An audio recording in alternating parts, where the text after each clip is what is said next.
আমি আস্তে আস্তে দেখলাম আমার একটি ভিডিও ব্যাপক পরিমাণে ভাইরাল হয়েছে।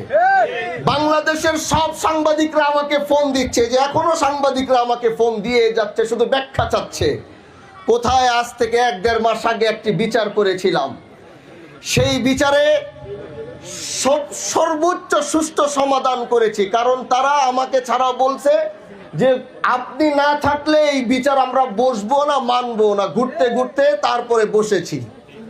এখন আপনি আমাকে বলেন, অনেকে এই বিষয়টাকে পুরা ঘোলাটা বানিয়ে দেখলাম জাতীয় চ্যানেলে নিউজও হচ্ছে।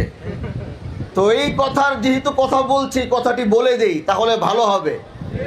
আমি সেই বিচারে বসেছিলাম, কারণ এই দেশের সবাই জানে হানজালার বিচারে কোনো ধরনের অনিয়ম হওয়ার কোনো সুযোগ নাই।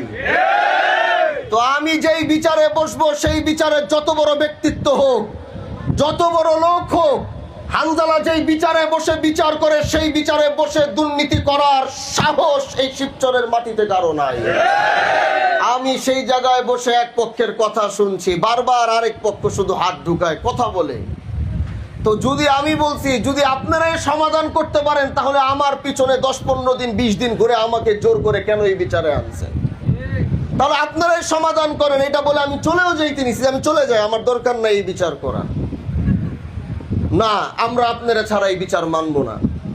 সুন্দর সমাধান হয়েছে বিচারের মধ্যে। যখন বারবার কাউন্টার দিচ্ছে আমাকে রেখে, আমি একজন এমপি, আমি মনে করি না যে সব সম্মানী ব্যক্তি, বিষয়টা এরকম না, কিন্তু আমি তো এলাকার একজন জনপ্রতিনিধি। আমি যখন একটা বিচারে বসবো, তখন তো আশেপাশে যারা কথা বলবে, আমি বাক স্বাধীনতা দিয়েছি। তার মানে তো এটা না যে আমার পাশে বসে বসে আমি চুপ করে আছি, আপনি পাশের থেকে বসে কাউন্টার দিবেন। বিষয়টা কি এরকম?